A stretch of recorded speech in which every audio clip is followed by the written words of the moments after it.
Welcome friends and welcome to Aishwar crime story. Karnataka மாநிலத்தில் இருக்க பெருநகரமான பெங்களூரு ஒரு ஐடி ஹப் அப்படின்னே சொல்லலாம். எக்கச்சக்கமான காதல் ஜோடிகளாக இருக்கட்டும், காலேஜ் ஸ்டூடெண்ட்ஸாக இருக்கட்டும், பெங்களூரில் ஒரு ஐடி கம்பெனியில் வேலை பார்க்கணும் அப்படிங்கிறது அவங்களுடைய கனவாக இருக்கும். அந்த மாதிரி தான் ஒரு காதல் ஜோடி, புதுசாக திருமணமான ஒரு காதல் ஜோடி தங்களுடைய வாழ்க்கை பிழைப்புக்காக பெங்களூருக்கு வராங்க. அப்படி நம்ம வாழ்க்கை இதுக்கப்புறம் மேல மேல போகுதுன்னு நெனச்சுட்டு வந்த அவங்களோட வாழ்க்கை, கொஞ்சம் கூட நம்ம நெனச்சு பார்க்க முடியாத அளவுக்கு, "இதுக்கெல்லாமாடா கொலை பண்ணுவீங்க?" அப்படிங்கிற மாரி இந்த கேஸ் ரொம்பவே அதிர்ச்சியா இருக்கும். "ஒரு உயிரோட மதிப்பு அவ்வளதானா?" அப்படின்னு சொல்லிட்டு இந்த கேஸ கேட்டு முடிக்கும்போது உங்களுக்கே புரிய வரும். அப்படி இந்த கேஸ்ல என்ன நடந்துச்சு அப்படிங்கிறத நம்ம விரிவா பார்த்துரலாம். கர்நாடக மாநிலம் பெங்களூர்ல கும்பலகுடா அப்படின்னு சொல்லிட்டு ஒரு ஏரியா இருக்கு. இந்த கும்பலகுடா ஏரியாக்கு பக்கத்துல கேருபாலியா அப்படின்னு சொல்லிட்டு ஒரு ஏரியா இருக்கு. இந்த கேருபாலியா அப்படிங்கிற இடம் நெறைய அபார்ட்மெண்ட்ஸ் நிறைஞ்ச ஒரு இடம். இந்த கேருபாலியா அப்படிங்கிற இடத்துல பார்த்தீங்கன்னா, நெறைய அபார்ட்மெண்ட்ஸ் இருக்கும். ஐடி கம்பெனில வேலை பார்க்குற எல்லாருமே அங்க தான் பெரும்பாலும் ரூம் எடுத்து தங்கியிருப்பாங்க. அது மட்டும் இல்லாம நெறைய ஃபேமிலீஸும் அந்த அபார்ட்மெண்ட்ல தங்கியிருப்பாங்க. அந்த மாரி தான் கேருபாலியா அப்படிங்கிற அந்த இடத்துல நெறைய அபார்ட்மெண்ட்ஸ பார்க்க முடியும். அப்படி இருக்க ஒரு அபார்ட்மெண்ட்ல 4வது மாடியில இருக்க ஒரு வீட்டுக்கு தான் குடி வந்திருக்காங்க இந்த புதுசா கல்யாணமான ஜோடிகள். இந்த கல்யாண ஜோடியோட சொந்த ஊரு பீகார். அங்க இருந்து பெங்களூருக்கு பிழைப்புக்காக வந்திருக்காங்க. மேலும் இந்த புதுசா கல்யாணமான தம்பதிகள்ல கணவருடைய பேரு தீரஜ் குமார். தீரஜ் குமாருக்கு 24 வயது தான் ஆகுது. அதேபோல அவங்க மனைவியோட பேரு ரீமா குமாரி. அவங்களுக்கு 20 வயது தான் ஆகுது. 2 பேருமே காதலிச்சு தான் திருமணம் பண்ணிக்கிட்டாங்க. திருமணம் முடிஞ்ச கையோடையே தங்களுடைய வாழ்க்கை பிழைப்புக்காக பெங்களூருக்கு வந்திருக்காங்க. இந்த பெங்களூரு சிட்டி நம்மள நல்லா வாழ வைக்க போகுது அப்படின்னு சொல்லிட்டு தான் இந்த காதல் ஜோடிகள் நெனச்சிருந்தாங்க. ஆனா அவங்களுக்கு பின்னாடி நடக்கப் போற கொடூரம் அவங்களுக்கு அப்ப தெரியல. அப்படி காதலிச்சு திருமணம் பண்ணிக்கிட்ட அந்த காதல் ஜோடி அந்த அபார்ட்மெண்ட்ல அவங்களோட சந்தோஷமான வாழ்க்கைய வாழ்ந்துட்டு இருந்தாங்க. தீரஜ்குமாருக்கு பக்கத்துல இருக்க ஒரு கம்பெனில வேலை கிடைச்சது. அதே மாரி அவங்க மனைவி ரீமா குமாரிக்கும் பக்கத்துல இருக்க இன்னொரு கம்பெனில வேலை கிடைச்சிருக்கு. இந்த மாரி அவங்க பெங்களூருக்கு வந்ததுக்கு அப்புறம் 2 பேத்துக்குமே தனித்தனியா ஒரு வேலை கிடைச்சிருக்கு. அப்படி வேலை கிடைச்சதுக்கப்புறம் கொஞ்சம் கொஞ்சமா இவங்க சம்பாரிக்க ஆரம்பிக்கிறாங்க. இவங்க லைஃப் கொஞ்சம் கொஞ்சமா நல்ல நிலைமைய நோக்கி போக ஆரம்பிக்குது. என்னதான் காதலிச்சு திருமணம் பண்ணியிருந்தாலும் அவங்களுக்கு யாருமே சப்போர்ட் இல்ல. அவங்க தான் தனியா உழைச்சு முன்னேறணும் அப்படிங்கிற ஒரு நிலைமையில தான் அவங்க பெங்களூருக்கே வந்திருக்காங்க. வந்த கையோடயே 2 பேத்துக்கும் ஒரு கம்பெனில வேலை கிடைச்சிருச்சு. வேலை கிடைச்சதுக்கப்புறம் தனித்தனியா அவங்க கம்பெனில போய் வேலை பார்க்க ஆரம்பிக்கிறாங்க. கை நிறைய சம்பாரிக்க ஆரம்பிக்கிறாங்க. இப்படியே அவங்க லைஃப் அடுத்த கட்டத்த நோக்கி போக ஆரம்பிக்குது. வீட்டுக்கு தேவையான கொஞ்சம் கொஞ்சமான பொருட்கள் எல்லாமே வாங்குறாங்க. ஒரு கணவன் மனைவியா அவங்களோட திருமண வாழ்க்கைய நல்லபடியா ஆரம்பிக்கிறாங்க. அதே மாரி ரீமா குமாரி அவங்க போயிட்டு இருக்க கம்பெனில நெறைய ஃப்ரெண்ட்ஸ தேடிக்கிறாங்க. ரீமா குமாரி பீகார் மாநிலத்த சேர்ந்தவங்க. அவங்க கணவரான தீரஜ் குமாரும் பீகார் மாநிலத்த சேர்ந்தவர் தான். அவங்க அந்த ஊர விட்டு இந்த பெங்களூருக்கு பிழைப்புக்காக வந்திருக்காங்க. அப்படி வந்த இடத்துல ரீமா குமாரி அவங்க அப்பா, அம்மாவ மிஸ் பண்றாங்க. மேலும் அவங்க சொந்த பந்தம் எல்லாத்தையுமே விட்டுட்டு தான் இந்த பெங்களூருக்கே வந்திருக்காங்க. இப்படி வரும்போது அவங்க தனிமைய உணர ஆரம்பிக்கிறாங்க. அதனால அவங்க வேலை செய்ற இடத்துல அவங்களுக்கு நெறைய ஃப்ரெண்ட்ஸ் இருக்காங்க. எல்லாத்து கூடயுமே சகஜமா பழகுறாங்க. இந்த ஊருக்குள்ளேயும் நம்மளுக்கு ஒரு நட்பு வட்டாரத்த பெருக்கணும் அப்படின்னு சொல்லிட்டு எல்லாத்து கூடயுமே சகஜமா பழகுறாங்க. இப்படி ஒரு பக்கம் ரீமா குமாரி எல்லாத்து கூடயும் சகஜமா பழகிட்டு இருக்காங்க. இதே டைம்ல தீரஜ் குமார் ஒழுங்கா தான் வேலைக்கு போயிட்டு இருந்தாரு. ஆனா திடீர்னு அவருக்கு அந்த கம்பெனில வேலை செய்ற வேலை அவருக்கு சுத்தமா பிடிக்கல. இதனால அந்த வேலைய விட்டுர்றாரு. அதுக்கப்புறம் கிடைக்கிற சின்ன சின்ன வேலைகள செய்ய ஆரம்பிக்கிறாரு. ஆனா ரீமா குமாரி மட்டும் தொடர்ந்து அந்த கம்பெனில வேலை செஞ்சுகிட்டு இருந்தாங்க. ரீமா குமாரி ரொம்பவே சின்சியரா இருந்திருக்காங்க. ஒரு நாள் கூட கம்பெனிக்கு லீவ் போடாம அவங்க வந்துருவாங்க. இது அவங்க தோழிகளுக்கே ஆச்சரியமா இருக்கும். "எப்படி நீ ஒரு நாள் கூட லீவ் போடாம வந்துடுற?" அதுவும் இவங்களுக்கு இப்ப தான் கல்யாணம் ஆயிருக்கு. பெங்களூருக்கே வந்திருக்காங்க. அப்படி இருக்கும்போது அவங்க வொர்க்ல ரொம்ப சின்சியரா இருக்காங்க. இப்படி அவங்களோட காதல் வாழ்க்கை ரொம்ப சந்தோஷமா போயிட்டு இருக்க அதே டைம்ல தான் சரியா ஜூலை 25, 2026 ஜூலை 25ஆம் தேதி ரீமா குமாரி அவங்களோட வேலை செய்யற கம்பெனிக்கு வரல. இது அவங்க தோழிகளுக்கு மிகப்பெரிய ஆச்சரியம். எப்பவுமே அவங்க லீவ் போட்டாங்கன்னா முன்னாடியே நமக்கு இன்ஃபார்ம் பண்ணுவாங்க. அது மட்டும் இல்ல கிட்டத்தட்ட 8 மாசமா இந்த கம்பெனில அவங்க வொர்க் பண்றாங்க. வந்த நாள்ல இருந்தே இந்த ஃப்ரெண்ட்ஸோட அவங்க பழகிட்டு இருக்காங்க. ரீமா குமாரியோட கேரக்டர் இந்த ஃப்ரெண்ட்ஸுக்கு நல்லாவே தெரியும். ஒரு நாள் கூட அவங்க கம்பெனிக்கு லீவ் போட்டதே கிடையாது. அப்படி இருக்கும்போது அவங்க திடீர்னு இப்ப லீவ் போட்டது அவங்க எல்லாத்துக்குமே மிகப்பெரிய ஆச்சரியமா இருக்கு. சரி எல்லாத்துக்கும் சூழ்நிலை அப்படிங்கிறது ஒரே மாதிரி இருக்காது. அதனால அவங்க ஏதோ ஒரு காரணத்துக்காக லீவ் போட்டிருப்பாங்கன்னு சொல்லிட்டு அத அப்படியே கடந்து போயிடுறாங்க. என்னதான் கடந்து போனாலும், என்ன ஒரு பிரச்சனையா இருந்தாலும் அவங்க சொல்லிட்டு தான் லீவ் போடுவாங்க. அப்படி இருக்கும்போது அவங்க எதுக்காக லீவ் போட்டாங்க அப்படிங்கிறத அவங்களால புரிஞ்சுக்கவே முடியல. இப்படியே 25ஆம் தேதி கடந்து போகுது. அடுத்த நாள் 26ஆம் தேதியும் ரீமா குமாரி வேலைக்கு வரல. இது அவங்க ஃப்ரெண்ட்ஸ்க்கு மிகப்பெரிய அதிர்ச்சி. ஒரு நாள் கூட அவங்க லீவ் போடாம வந்துருவாங்க. இப்ப 2 நாள் லீவ் ஆயிருச்சு. இதுவரைக்குமே எந்த இன்ஃபார்மும் பண்ணல. அவங்க வேலை செய்ற கம்பெனிலயுமே அவங்க இன்ஃபார்ம் பண்ணல. இவங்க ஃப்ரெண்ட்ஸ் கிட்டயும் சொல்லல. இப்படி இருக்கும்போது 2 நாள் அவங்க எதுக்காக லீவ் போட்டாங்கன்னு சொல்லிட்டு அவங்க மண்டைய பிச்சுக்கிறாங்க. நம்ம என்னதான் சொல்லிட்டு ஃபோன் பண்ணி கேட்டுறலாம் அப்படின்னு சொல்லிட்டு 26ஆம் தேதி ஃபோன் பண்றாங்க. ஜூலை 26, 2026ல ஃபோன் பண்றாங்க. ஃபோன் பண்ணா ஃபோன் வந்து ஸ்விட்ச் ஆஃப்ன்னு வருது. இது அவங்களுக்கு மிகப்பெரிய ஆச்சரியத்த குடுத்தாலும், சரி கொஞ்ச நேரம் கழிச்சு ட்ரை பண்ணி பார்க்கலாம்னு சொல்லிட்டு அத அப்படியே விட்டுர்றாங்க. அப்படியே அதுக்கப்புறமும் தொடர்ந்து ட்ரை பண்ணி பார்க்குறாங்க. எப்போ ஃபோன் பண்ணாலும் ஃபோன் வந்து ஸ்விட்ச் ஆஃப்லயே இருக்கு. சரி அடுத்த நாள் வந்துருவாங்க, அடுத்த நாள் வந்துருவாங்கன்னு சொல்லிட்டு அவங்க ஃப்ரெண்ட்ஸும் வெயிட் பண்ணி பார்க்குறாங்க. இப்படியே 25ஆம் தேதியிலிருந்து ஜூலை 30ஆம் தேதியே வந்துருது. கிட்டத்தட்ட 5 நாள் ஆயிருது. அதுக்கப்புறம் கூட ரீமா குமாரி அவங்க வொர்க் பண்ற கம்பெனிக்கு வரவே இல்ல. இப்ப அவங்க நண்பர்கள் எல்லாத்துக்குமே ஒரு பயங்கரமான அதிர்ச்சி. ஃபோன் பண்ணாலும் ஃபோன் எடுக்க மாட்டேங்கிறாங்க. ஒரு நாள் கூட லீவ் போடாம வருவாங்க. இப்ப 5 நாள் ஆயிப்போச்சு. என்ன ஆச்சுன்னே தெரியல. ஃபோன் வழியாவும் அவங்கள ரீச் பண்ண முடியலன்னு சொல்லிட்டு, நேராவே போய் பார்த்துட்டு வந்துரலான்னு சொல்லிட்டு, அவங்க தங்கியிருக்க அந்த அபார்ட்மெண்ட்டுக்கு வராங்க. அவங்க வீடு ஏற்கனவே சொன்ன மாரி, அந்த கேருபாலியா அப்படிங்கிற ஏரியாவுல இருக்க ஒரு அபார்ட்மெண்ட்ல தான் இருக்கு. அந்த அபார்ட்மெண்ட்ல இருக்க 4வது மாடியில அவங்க வீடு இருக்கு. இவங்களும் அந்த வீட்டுக்கு போறாங்க. கதவ தட்டி தட்டி பார்க்குறாங்க. கதவு வெளிப்பக்கமா பூட்டியிருக்கு. வீட்ல அவங்க கணவரான தீரஜ் குமாரும் இல்ல, ரீமா குமாரியும் இல்ல. வீடு வெளியில பூட்டியிருக்கு. ஆனா எங்க போனாங்க அப்படிங்கிறது அவங்களுக்கு தெரியல. வேலைக்கு வராம 5 நாள் லீவ் போட்டுட்டு இவங்க எங்க போனாங்க அப்படின்னு சொல்லிட்டு அவங்க ஃப்ரெண்ட்ஸுக்கு தெரியல. ஆனா ரீமா குமாரி பயன்படுத்துற வாகனம் அந்த அபார்ட்மெண்ட்ட விட்டு வெளிய போகல அப்படிங்கிறது அவங்க ஃப்ரெண்ட்ஸுக்கு தெரிய வந்திருக்கு. அப்படி இருக்கும்போது தான் ரீமா குமாரியோட வீட்ல ஜன்னல்கள் தொறந்து இருந்திருக்கு. சரி அது வழியா சும்மா எட்டி பார்க்கலான்னு சொல்லிட்டு எட்டி பார்க்கும்போது தான், அங்க இருந்து கடுமையான துர்நாற்றம் அப்படிங்கிறது வர ஆரம்பிச்சிருக்கு. இந்த துர்நாற்றம் வரும்போதே உள்ள ஏதாவது அசம்பாவிதம் நடந்திருக்குன்னு சொல்லிட்டு அவங்க ஃப்ரெண்ட்ஸுக்கு தோண ஆரம்பிக்குது. உடனடியா என்ன பண்றாங்கன்னா, இத பத்தி அந்த ஹவுஸ் ஓனர் கிட்ட போய் சொல்றாங்க. அந்த அபார்ட்மெண்டோட ஓனர் கிட்ட போய் இந்த மாரி வீட்ல இருந்து கடுமையான துர்நாற்றம் வருதுன்னு சொல்லிட்டு சொல்ல ஆரம்பிக்கிறாங்க. இத பார்த்துட்டு அந்த அபார்ட்மெண்ட் ஓனரும் அங்க பதறி அடிச்சபடி வந்திருக்காரு. இந்த வீட்ல தீரஜ் குமார், ரீமா குமாரி தான் இருந்தாங்க. அப்படி இருக்கும்போது 5 நாளாவே இந்த வீடு பூட்டி தான் இருக்கு. எங்க போறேன்னு கூட என்கிட்ட சொல்லிட்டு போகலன்னு சொல்லிட்டு அந்த ஹவுஸ் ஓனரும் சொல்றாரு. இதுக்கப்புறம் வீட்டுக்குள்ள இருந்து கடுமையான துர்நாற்றம் வேற வந்துகிட்டு இருக்கு. அதனால என்ன பண்றாங்கன்னா, அந்த வீட்டோட கதவ தொறந்துகிட்டு உள்ள போறாங்க. அப்படி ஹவுஸ் ஓனர் தான் முன்னாடி போயிருக்காரு. பின்னாடியே ரீமா குமாரி கூட வேலை பார்க்குற எல்லாருமே அந்த வீட்டுக்குள்ள போயிருக்காங்க. அப்படி போய் பார்க்கும்போது வீடே கலஞ்ச நிலையில இருந்திருக்கு.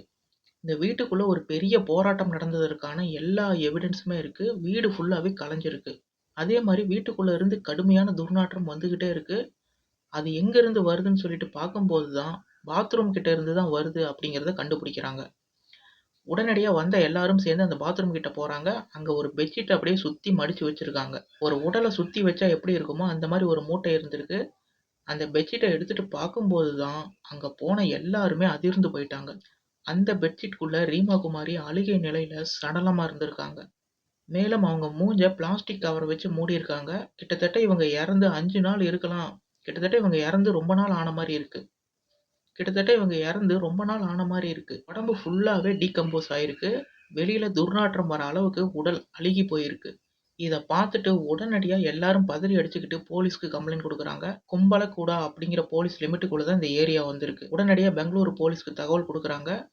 அவங்களும் இமிடியேட்டா கிரைம் ஸ்பாட்டுக்கு வராங்க. கூடவே ஃபாரன்சிக் டீமும் வீட்டுக்குள்ள வராங்க. வந்து எல்லாருமே ஏதாவது தடயம் கிடைக்குதான்னு சொல்லிட்டு செக் பண்ணி பார்க்குறாங்க.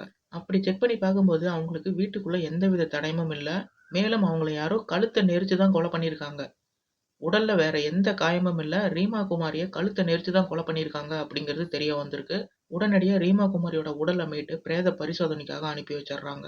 இப்ப இந்த வீட்டுக்குள்ள ரீமா குமாரி, தீரஜ் குமார் 2 பேரும் தான் இருந்தாங்க. இப்ப ரீமா குமாரி கொலை செய்யப்பட்டு இருக்காங்க.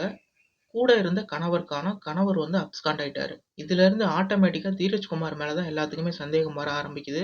தீரஜ் குமார் தான் அவங்க மனைவிய கொன்னுட்டு எஸ்கேப் ஆயிட்டாரு அப்படிங்கிற மாரி போலீஸ் முதற்கட்டமா திங்க் பண்ண ஆரம்பிச்சாங்க. இப்ப தீரஜ் குமார புடிச்சா தான் உண்மையிலேயே யார் இவங்கள கொலை பண்ணா அப்படிங்கிறது தெரிய வரும். ஒருவேள தீரஜ் குமார் இல்லாத நேரத்துல கூட வேற யாராவது வந்து இவங்கள கொலை பண்ணிட்டு போயிட்டாங்களா? அப்படிங்கிற கோணத்திலயும் விசாரணை பண்ணாங்க.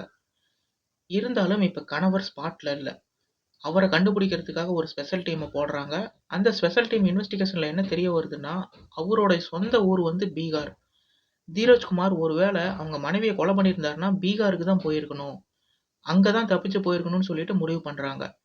அதனால அந்த ஸ்பெஷல் டீம் என்ன பண்றாங்கன்னா, பீகாருக்கு போறாங்க. பீகார்ல இருக்க சாம்பிரான் அப்படிங்கிற ஒரு ஊர் தான் தீரஜ் குமாரோட சொந்த ஊரு. அந்த சாம்பிரான் அப்படிங்கிற மாவட்டத்துக்கு போறாங்க. அங்க தீரஜ் குமார் வீட்ல போய் பார்க்கும்போது, தீரஜ் குமார் அங்க இல்ல. அதே மாரி அவங்க ஃப்ரெண்டு வீட்லலாம் செக் பண்ணி பார்க்கும்போது, ஒரு ஃப்ரெண்டு வீட்ல தீரஜ் குமார் ஒளிஞ்சபடி இருக்காரு.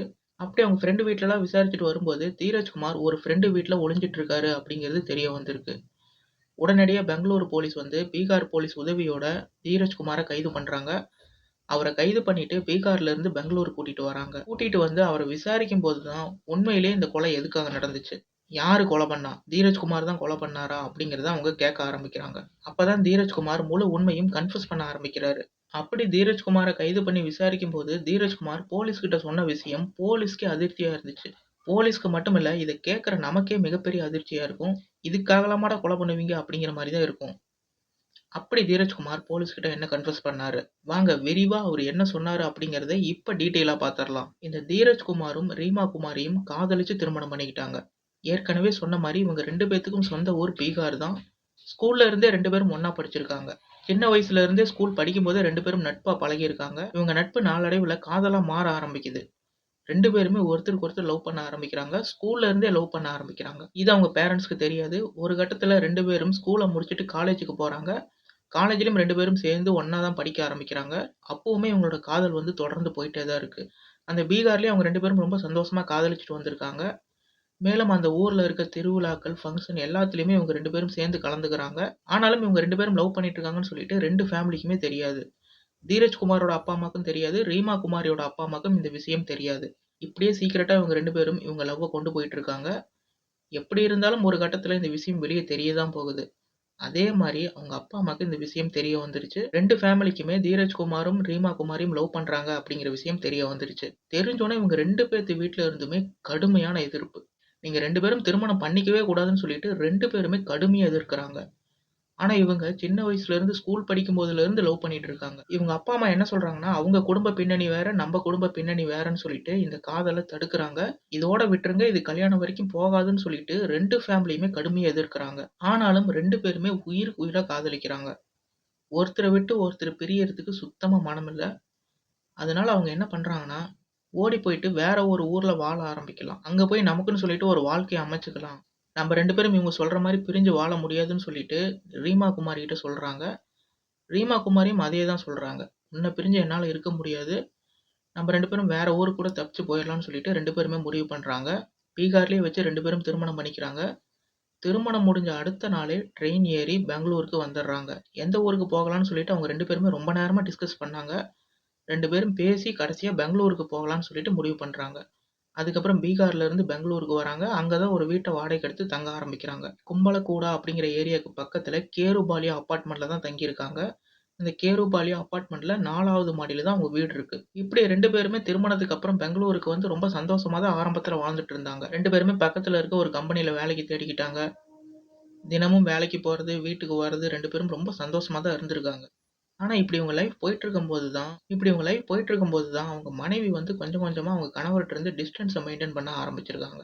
டிஸ்டன்ஸ்னா எப்படி அப்படின்னா, இவங்கள கணவர் அப்படின்னு அவங்க நினைக்கல. ரீமா குமாரி, தீரஜ் குமார ஒரு கணவனாவே அவங்க ஏத்துக்கல. கல்யாணம் ஆகி 1 மாசத்திலேயே இந்த பிரச்சனை வர ஆரம்பிச்சுருச்சு. கல்யாணம் ஆகி 1 மாசம் வரையும் தான் அவங்க 2 பேரும் ரொம்ப நெருக்கமா இருந்திருக்காங்க. அதுக்கப்புறம் பல இடங்களுக்கு போறது, சந்தோஷமா இருக்கிறதுன்னு சொல்லிட்டு அவங்களோட வாழ்க்கை 1 மாசம் மட்டும் தான் சந்தோஷமா இருந்துச்சு. 1 மாசத்துக்கு அப்புறம் அவங்க மனைவி செல்ஃபோன்லயே மூழ்கி இருக்காங்க. இத நோட் பண்றாரு தீரஜ் குமார். கணவர சுத்தமா கண்டுக்கிறது இல்ல. அவரு மேல சுத்தமா ஈர்ப்பு இல்ல. நம்ம கணவர் கூட இருக்கோமா, இல்ல யாரோ ஒருத்தர் கூட தங்கி இருக்கோமா அப்படிங்கிற மாரி தான் அவங்க நடவடிக்கைகள் எல்லாமே இருந்துச்சு. எந்நேரம் பார்த்தாலும் செல்ஃபோன நோண்டிக்கிட்டே இருந்தாங்க. அப்படி அவங்க செல்ஃபோன்ல என்னதான் பண்றாங்கன்னு சொல்லிட்டு தீரஜ்குமார் அந்த ஃபோன வாங்கி பார்த்திருக்காரு. அதுல Instagramல ஒரு அக்கவுண்ட் ஓப்பன் பண்ணியிருக்காங்க. ரீமா குமாரின்னு சொல்லிட்டு ஒரு அக்கவுண்ட் ஓப்பன் பண்ணி, அதுல ரீல்ஸ போட்டுட்டு வந்திருக்காங்க. என்னதான் அவங்களுக்கு திருமணம் ஆயிருந்தாலும், ரீமா குமாரி ஒரு அடல்ட் மாரி நடந்துக்கல. என்னதான் திருமணம் ஆயிருந்தாலும், குடும்பம்னா என்ன? வாழ்க்கைனா என்ன? அப்படிங்கிறத அவங்க இன்னுமே கத்துக்கல. அதுக்கு உண்டான வயசும் அவங்களுக்கு இல்ல. 20 வயசுலயே அவங்களுக்கு திருமணம் ஆயிருச்சு. அவங்க கணவரான தீரஜ் குமாரும் பெரிய பக்குவப்பட்டவர் அப்படின்னு சொல்ல முடியாது. அவருக்குமே 24 வயசு தான் ஆகுது. இளம் வயசுலயே கல்யாணம் பண்ணிக்கிட்டா, இந்த மாரி பிரச்சனைகள அதுவும் வீட்ட விட்டு ஓடி வந்து கல்யாணம் பண்ணிக்கிட்டா, இந்த மாரி சவால்கள அவங்க கண்டிப்பா கடந்து தான் வரணும். அந்த மாரி சவால்கள் தான் இப்ப இவங்களுக்கு முன்னாடி நிக்குது. இதுல பிரச்சனை யார் அப்டின்னா, ரீமா குமாரி தான். அவங்க கல்யாணம் பண்ண புதுசுல நல்லபடியா தான் இருந்திருக்காங்க. சந்தோஷமா இருந்திருக்காங்க. வேலைக்கெல்லாம் போயிட்டு வந்ததுக்கு அப்புறம் அவங்க செல்ஃபோன எடுத்துக்குவாங்க. வீட்ல எந்த வேலையும் பார்க்க மாட்டாங்க. செல்ஃபோன தான் 24 மணி நேரம் நோண்டிக்கிட்டு இருப்பாங்க. மேலும் தீரஜ் குமார் வந்தத கூட அவங்க கண்டுக்க மாட்டாங்க. தீரஜ்குமார் வேலைக்கு போயிட்டு அசதியா வீட்டுக்கு வந்தா கூட அவர சுத்தமா கண்டுக்க மாட்டாங்க. இப்படி Instagram தான் தன்னுடைய வாழ்க்கை அப்படின்னு சொல்லிட்டு வாழ்ந்துட்டு இருந்தாங்க ரீமா குமாரி. இது தீரஜ் குமாருக்கு ரொம்பவே கடுப்ப ஏற்படுத்தியிருக்கு. நம்மள கூட கண்டுக்காம அப்படி என்ன Instagramல இவ நோண்டிக்கிட்டு இருக்கா அப்படின்னு சொல்லிட்டு கோவம் வர ஆரம்பிக்குது. இதனால தன்னுடைய மனைவி கூட சண்டை போட ஆரம்பிக்கிறாரு.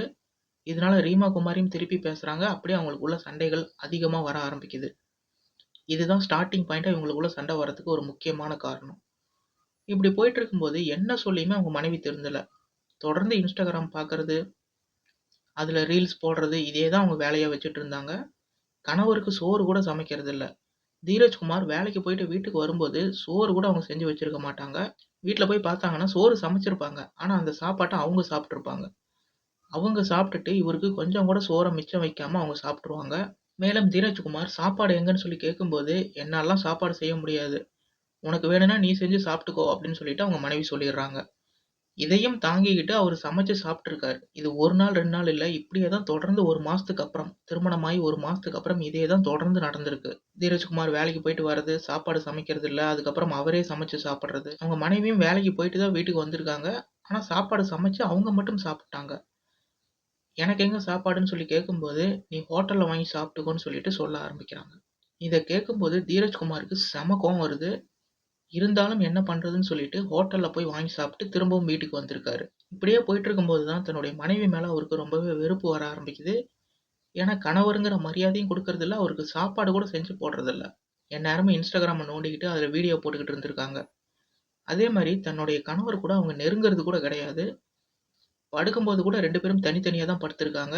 ஆரம்ப கட்டத்துல கல்யாணம் ஆகி 1 மாசம் மட்டும் தான் இவங்க 2 பேரும் இன்டிமேட்டா இருந்திருக்காங்க. அதுக்கப்புறம் போக போக அவங்களுக்குள்ள இருந்த உடல் நெருக்கம் கூட இல்லாம போயிருச்சு. இதுவும் தீரஜ்குமாருக்கு அவங்க மனைவி மேல ஒரு கோவத்த வரவழைச்சிருக்கு. இப்படியே போயிட்டு இருக்கும்போது தான் சரியா வந்து ஜூலை 26, 2026 இப்ப இவங்களுக்கு திருமணமாகி 8 மாதங்கள கடந்து போயிருது. கல்யாணம் ஆகி 1 மாசம் மட்டும் தான் இவங்க ரொம்ப சந்தோஷமா இருந்தாங்க. அதுக்கப்புறம் கிட்டத்தட்ட 7 மாசமா இதே மாரி சண்டையும் சச்சரவுமா தான் போயிட்டு இருந்திருக்கு. இப்போ ஜூலை 26, 2026 அன்னைக்கு எப்பவும் போல தீரஜ்குமார் வேலைக்கு போயிட்டு வீட்டுக்கு வந்திருக்காரு. அதுக்கு முன்னாடியே அவங்க கம்பெனில இருந்து வேலைய முடிச்சுட்டு ரீமா குமாரி வீட்டுக்கு வந்துட்டாங்க. வீட்டுக்கு வந்துட்டு சமைச்சு சாப்ட்டுருக்காங்க. ஆனா தீரஜ்குமார் பசியோட வந்து எனக்கு சாப்பாடு பரிமாறுன்னு சொல்லும்போது, சாப்பாடெல்லாம் ஒண்ணும் இல்ல. என்னால இப்ப சமைக்கவும் முடியாது. நீ வேணா வெளிய போய் சாப்பிடு. அப்படி இல்லைன்னா பட்னியா படுத்து தூங்குன்னு சொல்லிட்டு திமிரா பேசியிருக்காங்க. இது தீரஜ்குமாருக்கு மேலும் அவங்க மேல பயங்கரமான கோவத்த வரவழைச்சிருக்கு. சரி அன்னைக்கும் அந்த கோவத்த பொறுத்துக்கிட்டு வெளிய போய் சாப்ட்டு வந்திருக்காரு தீரஜ். சாப்ட்டுட்டு வந்துட்டு படுக்கும்போது அவங்க செல்ல நோண்டிட்டு இருக்காங்க. அதாவது Instagramல ரீல்ஸ் போஸ்ட் பண்ணிட்டு அதுக்கு என்னென்ன கமெண்ட்ஸ்லாம் வந்திருக்குன்னு சொல்லிட்டு பார்த்துட்டு இருக்காங்க. Instagramம ஒவ்வொன்னா ஸ்க்ரோல் பண்ணி பக்கத்துல உட்காந்து பார்த்துக்கிட்டு இருக்காங்க. அப்ப தீரஜ்குமார் என்ன சொல்றாருன்னா, "நைட் ஆயிருச்சு. வா படுக்கலாம்ன்னு" சொல்லிட்டு கூப்ட்டுருக்காரு. "அதெல்லாம் என்னால படுக்க முடியாது. உனக்கு தூக்கம் வந்தா நீ தூங்குன்னு" சொல்லிட்டு அப்பவும் திமிரா பேசியிருக்காங்க. இது அவங்க கணவருக்கு ரொம்பவே எரிச்சல வரவழைச்சிருக்கு. என்ன இது 1 நாள் 2 நாள்னா பரவால்ல. 8 மாசமா இதே மாரி பிரச்சனை போயிட்டே இருக்கு. மேலும் தன்னுடைய மனைவி கூட அவரு நெருக்கமா இருக்க முடியல. சாப்பாடு போடுறதில்ல. உடல் நெருக்கம் கூட அவங்களுக்குள்ள சுத்தமா இல்ல. அன்னைக்கும் அவரு சாப்பிட்டு வந்துட்டு, "வா படுத்து தூங்கலாம்ன்னு" சொல்லிட்டு கூப்ட்டுருக்காரு. அப்பவும் அவங்க மனைவி அதுக்கு மறுப்பு தெரிவிச்சிருக்காங்க. இதனால கோவப்பட்ட தீரஜ்குமார் தன்னுடைய மனைவிய கடுமையா திட்ட ஆரம்பிக்கிறாரு. இதுல ரீமா குமாரியும் திருப்பி திட்டுறாங்க. ஒரு கட்டத்துல ரீமா குமாரி கடுப்பாயி என்ன பண்றாங்கன்னா, அங்க இருக்க ஒரு கட்டைய எடுத்துட்டு வந்து தீரஜ்குமார அடிக்கிறாங்க. இதுல தீரஜ்குமாருக்கு மேலும் மேலும் கடுப்பு அதிகமாகி, அவங்க துப்பட்டாவ புடுங்கி அவங்களோட கழுத்த பிடிச்சு நெரிக்க ஆரம்பிக்கிறாரு. ரீமா குமாரியோட கழுத்த பிடிச்சு நெரிச்சதுல, அதே இடத்துல அவங்க துடிதுடிச்சு இறந்து போறாங்க. இறந்து போனதுக்கப்புறம் என்ன பண்றது அப்படிங்கிறது அவருக்கு தெரியல. ஏதோ ஒரு ஆத்திரத்துல பண்ணிட்டோம் அப்படின்னு சொல்லிட்டு அங்கேயே உட்காந்து பயப்பட ஆரம்பிக்கிறாரு. இங்கேயே இருந்தோம்னா கண்டிப்பா நம்ம மாட்டிக்குவோம். அதனால நம்ம சொந்த ஊருக்கு தப்பிச்சு போயிடலாம்னு சொல்லிட்டு பீகாருக்கு கிளம்பி போயிட்டாரு. அதுக்கு முன்னாடி அந்த உடல என்ன பண்ணியிருக்காருன்னா, தலையில பிளாஸ்டிக் கவர போட்டு மூடுறாரு. அவங்க பெட்ஷீட் எடுத்து அந்த உடல சுருட்டி பாத்ரூமுக்கு பக்கத்துல வச்சர்றாரு. அதுக்கப்புறம் வீட்ட பூட்டிட்டு ஒண்ணுமே தெரியாத மாரி பீகாருக்கு எஸ்கேப் ஆயிருக்காரு. இது எல்லாமே போலீஸ் இன்வெஸ்டிகேஷன்ல சொல்லியிருக்காங்க. என் மனைவி கூட ஒண்ணா இருக்க முடியல. நான் நெனச்சத அவ சமைச்சு தரல. மேலும் அவளுக்கு மட்டும் தான் அவ சமைச்சு சாப்பிட்டுக்கிட்டா. இந்த ஒரு காரணத்துக்காக தான் என்னுடைய மனைவிய கொலை பண்ணேன் அப்படின்னு சொல்லிட்டு போலீஸ்கிட்ட கன்ஃபெஸ் பண்ணியிருக்காரு. இத கேட்கும்போது இதுக்காகலாமா கொலை பண்ணுவீங்க அப்படிங்கிற மாரி தான் போலீஸ்க்கு இருந்துச்சு. உடனடியா தீரஜ்குமார கைது பண்ணி அவருக்கு எகென்ஸ்ட்டா இருக்கிற ஆதாரத்த சேகரிக்கிறாங்க. மேலும் அவரு கன்ஃபெஸ் பண்ண வாக்குமூலத்தையும் ரெக்கார்ட் பண்ணிக்கிறாங்க. இப்ப இந்த கேஸ் வந்து கோர்ட்ல போயிட்டு இருக்கு. அம்மா, அப்பா, சொந்த பந்தங்கள விட்டு பிரிஞ்சு இந்த ஊர்ல வந்து சந்தோஷமான ஒரு எதிர்காலம் இருக்குன்னு சொல்லிட்டு 2 பேருமே வந்தாங்க. இந்த மாரி ரீமா குமாரியோட வாழ்க்கை அந்த 4 செவுத்துக்குள்ளேயே முடிஞ்சு போயிருச்சு. மேலும் தீரஜ் குமார் கூட சேர்ந்து வாழ்றது ரீமா குமாரிக்கு 1 மாசத்துக்கு அப்புறம் சுத்தமா பிடிக்கல. நம்ம திரும்பவும் பீகாருக்கே போயிரலான்னு சொல்லிட்டு ரொம்ப நச்சரிச்சிருக்காங்க. இதுவும் அவங்கள கொலை பண்றதுக்கு ஒரு காரணம் அப்படின்னு சொல்லிட்டு தீரஜ் குமார் சொல்லியிருக்காரு. ஏன்னா சொந்த பந்தங்கள விட்டுட்டு அவங்க அப்பா, அம்மாவுக்கு தெரியாம தான் இந்த ஊருக்கு ஓடி வந்திருக்கோம். திரும்பவும் பீகாருக்கே போனா அவங்களும் நம்மள மதிக்கவே மாட்டாங்க. நம்ம இதே ஊர்ல இருக்கலாம்னு சொல்லிட்டு தீரஜ் சொல்றாரு. ஆனா ரீமா குமார் என்ன சொல்றாங்கன்னா, எனக்கு இங்க இருக்கிறது பிடிக்கல. நம்ம சொந்த ஊருக்கே போயிரலாம், பீகாருக்கே போயிரலாம்னு சொல்லிட்டு சொல்ல ஆரம்பிக்கிறாங்க. இதனாலயும் தான் நான் அவர கொலை பண்றதுக்கு காரணம் அப்படின்னு சொல்லிட்டு போலீஸ் கிட்ட கன்ஃபெஸ் பண்ணியிருக்காரு. 2 பேத்துக்குமே 24, 20 வயசு தான். ஊர விட்டு ஓடி வந்து கல்யாணம் பண்ணிக்கிட்டாலும், வாழ்க்கையில நெறைய சவால்கள் இருக்கு. அம்மா, அப்பாவ விட்டு பிரிஞ்சு ஓடி வந்து நம்ம கல்யாணம் பண்ணிக்கிட்டோம்னா, நம்ம ஜெயிச்சிட்டோம்னு சொல்லிட்டு அர்த்தம் கிடையாது. அதுக்கப்புறம் பின்னாடி ஒரு வாழ்க்கை இருக்கு. ஒரு பொறுப்பு இருக்கு. இது எல்லாத்தையும் உணர்ந்து வாழ்க்கையில ஜெயிச்சா மட்டும் தான் உண்மையான வெற்றி. இப்படி சின்ன வயசுலயே ஓடி போய் கல்யாணம் பண்றதுக்கு முன்னாடி தன்னுடைய அப்பா, அம்மா எதுக்காக இந்த மாரிலாம் விஷயத்த தடுக்குறாங்க? இப்படி நம்ம கல்யாணம் பண்ணிக்கிட்டோம்னா, நம்ம வாழ்க்கையில இதுக்கப்புறம் பெரிய சவால்கள்லாம் இருக்குன்னு சொல்லிட்டு அவங்க நெனச்சு பார்க்கவே இல்ல. 2 பேருமே குடும்ப பொறுப்ப சுமக்கிற அளவுக்கு வயசும் கிடையாது. இந்த மாரி சின்ன வயசுலயே ஓடி போய் 24, 20 வயசுலயே அவங்க வாழ்க்கைய தொலைச்சுட்டாங்க. இப்ப தீரஜ்குமார் ஜெயில்ல இருக்காரு. ரீமா குமாரி கொடூரமான முறையில இறந்து போயிட்டாங்க. ரீமா குமாரி திடீர்னு எதுக்கு Instagramக்கு அடிக்ட் ஆனாங்க?